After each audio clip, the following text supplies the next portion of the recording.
Hi everyone, from chaos to caution. That's been the story of Tottenham season so far. Early promise, decent starts.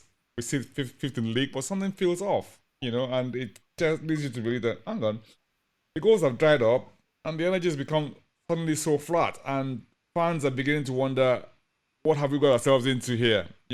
And they're thinking, have Spurs lost their spark?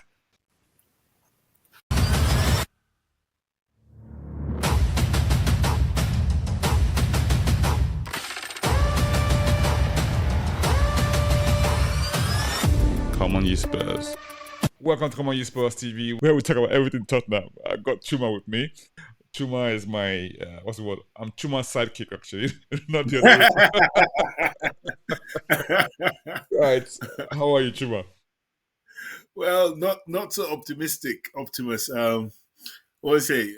From the chaos of Ange Ball to the caution of Frank Ball, and I'll add something else for those common new Spurs Nation viewers that have seen the movie In Bruges, starring Brendan Gleeson and Colin Farrell, came out years ago. Two hitmen who, after a botched job, their boss sends them to Bruges in Belgium to hide out. And if you've been to Bruges before, it's not exactly the kind of place. It's not a big city or anything. So they have to fill in their time while they're waiting to get another job, another job.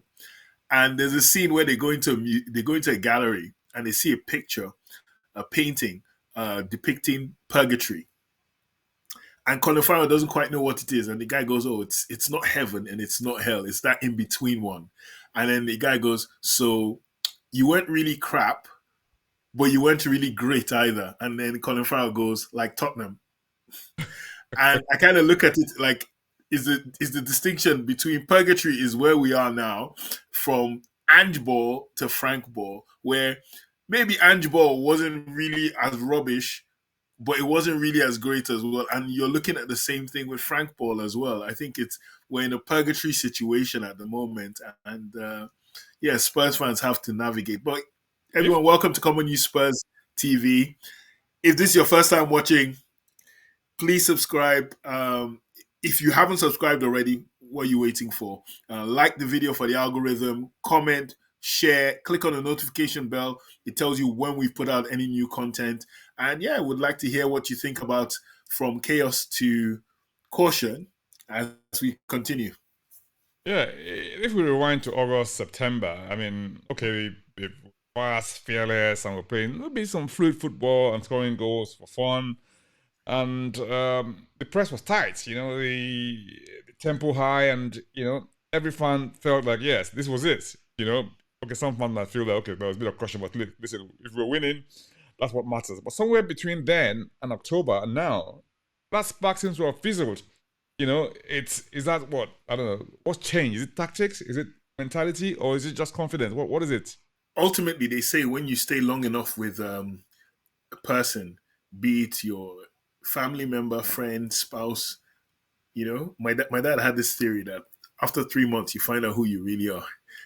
So maybe the 3 months honeymoon period is over and we can see what Thomas Frank really is. In my opinion, I think he's a reactive manager who wants to be proactive. And what I mean by that is I think this whole thing of him being adaptable is a new branding. Being adaptable is a new branding for reactive managers because we knew what Antonio Conte was. Antonio Conte reacts to what the opposition does, and he teams to when I say react, as soon as there's a turnover in possession or they try and force you to turn over possession, they attack you. I think Thomas Frank is similar. And that's why our away form is so spectacular. I think Tottenham are playing very well away from home. But playing well means we contain and we transition very well. Transition, of course, being a new brand term for counter attack. Unfortunately, things go awry when he comes back home and he has to try to be more dominating and dictate play, which Spurs fans are quote unquote accustomed to, which is quote unquote the Tottenham way. He's caught up in between identities. His identity is a contain and counter attack guy. Yeah, because I mean, under Ange, we've gone from Ange, that So under Thomas Frank, rather, we've gone from that expansive front foot chaos to a structured, more compact system with Thomas Frank. On paper, it's solid, right? But on the pitch, it's safe, but maybe too safe. And then from our own perspective, what we have is, look, it's football that's hard to hate, but at the same time, it's much harder to love. you know. Exactly. Exactly. And It's so why? It, I think Frank is not clueless, right? To be fair, right? I think he's prioritizing stability. He's conceding fewer goals. He's has more control, probably less chaos. But when control turns to conservatism, fans get restless, and that's where we are now. We're barely scoring goals. I mean, and since October, fans actively didn't sign up for this. I mean, that's what people want. They want football that gives them that swag. They want to work with swagger, and that doesn't seem to be happening at this time in Tottenham. And people are beginning to get frustrated. And you even hear people giving, Frank out speeches already. Somebody on this program also who's also leading that brigade as okay. well. Surprisingly so. Oh yeah. Oh Somebody who yes. loves Oh stability. yes. That's a big surprise. I you remember when he took the job, I said on here and I said on different platforms I belong to that the template he has to look at in terms of the kind of football he would have to play to both appease Spurs fans and do well as a Tottenham manager. He had to look at Pochettino 2015 to 2018, and he had to look at De Zerbi 22-23 season for Brighton. That kind of football is what Spurs fans are accustomed to, or they like, or would keep them satisfied and thirsting for progress.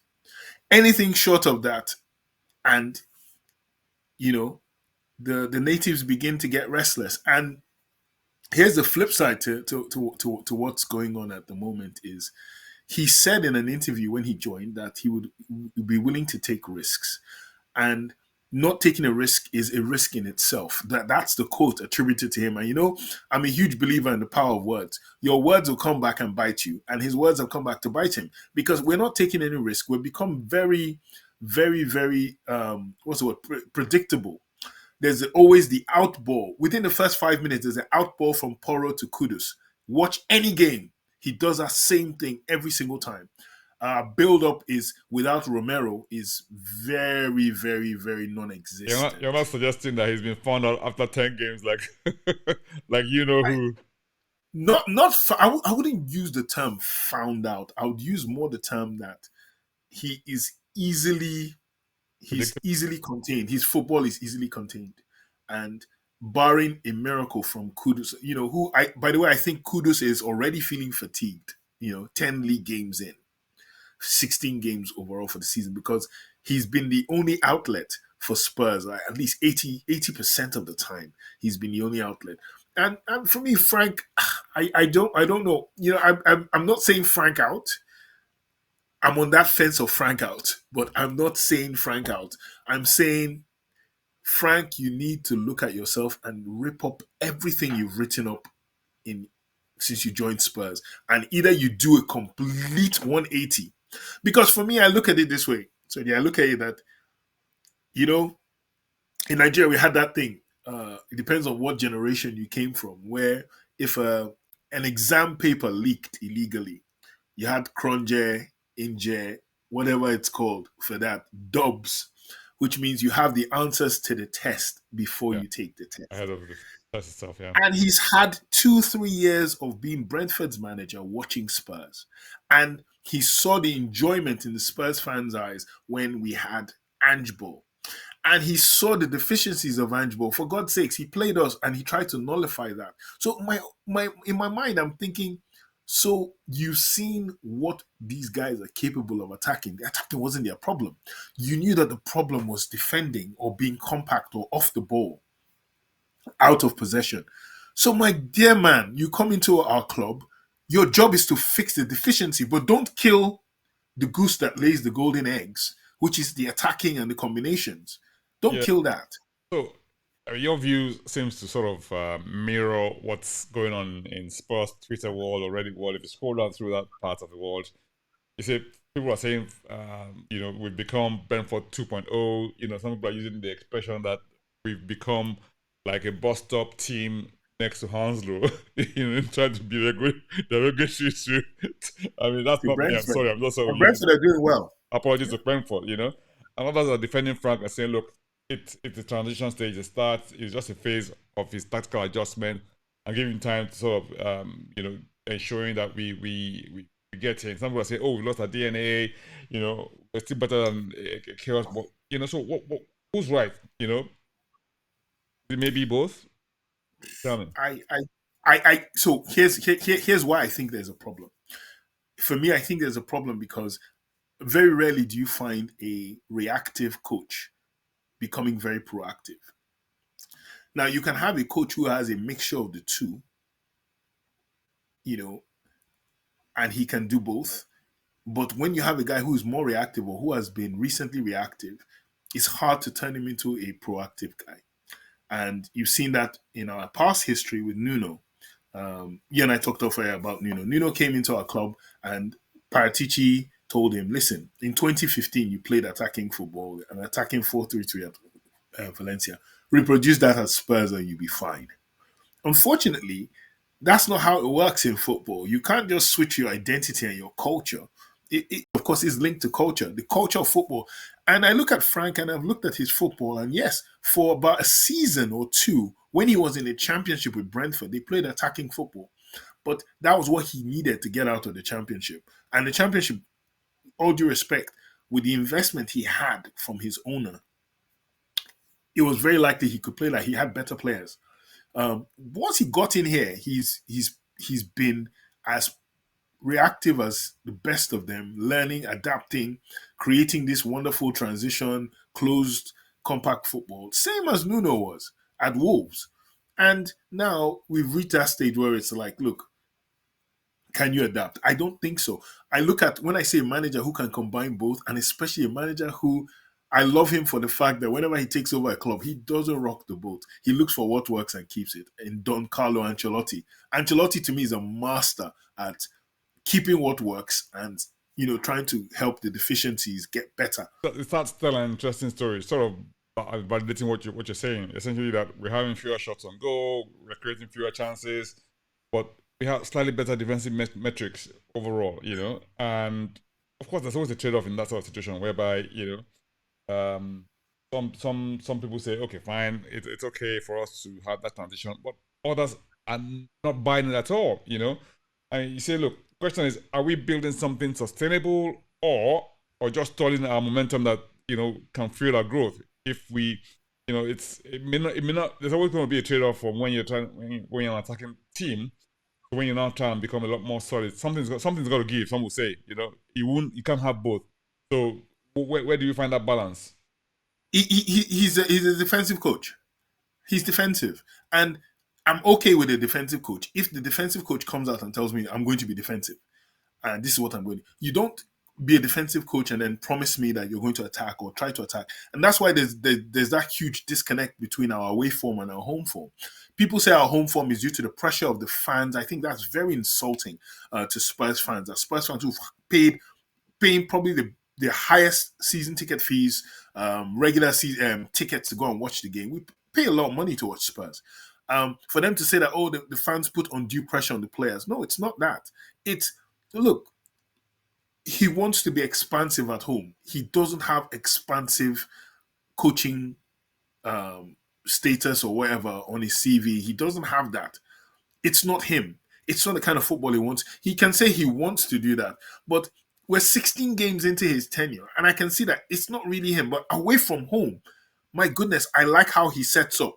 I love the PSG. I love the Man City because if he wants to do that at Tottenham in the home games, he should just come out and do that. But instead, what he does is he tries to switch this expansive thing, which quite clearly he doesn't have a grasp of. Which, if he's telling me I'm still going to keep working, I'm still going to try, it's not trying. That Yoda statement in Star Wars: "Do or don't try." You're not Yeah, it. and Then players defensive. the truth of the matter, look, we're talking about balance, and him finding that balance, right? I mean, it doesn't have the chaos or caution. It can be both, can't it? Because if you think about early season, I mean, Liverpool under Klopp, it was front foot but structured. I think if Frank can find that sweet spot, this squad can explode again. In my view, and yeah, and time is ticking, and people's patience is wearing thin. Now, the managers you mentioned, all of them came out with attacking templates first.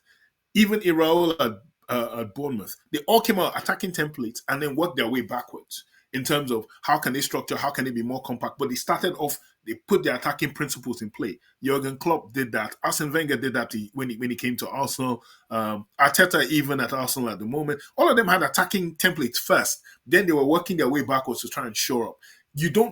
People say you start from the back, you create a good defense. I don't buy that. I buy Johan Cruyff's principle. He who has the ball is the one who determines how that match is going to go. And that's midfield. That's controlling the play. That's dictating. That's pressing and collecting, counter pressing. Jurgen Klopp used to do that. If you have the ball, Ange Postecoglou was right. But Ange Postecoglou's problem was, how do you get the ball? How do you become more defensively compact? He didn't focus on that side enough. And that's what cost him his job. That's what cost him everything at Spurs. But in terms of trying to get the ball, trying to be more ball dominant, he was very right. If the opponent doesn't have the ball, how can they attack you? Indeed. So tell us, Spurs fans, are you team pragmatic or are you team expressive? Drop your thoughts in the comment section below, and we'll feature the best ones in the next episode. But next time we're going to dive deeper as look, can Thomas Frank survive this pressure? And what happens if he can't? So let's hear from you. It's been lovely having you as always, and in the meantime, say come on, you Spurs. Spurs.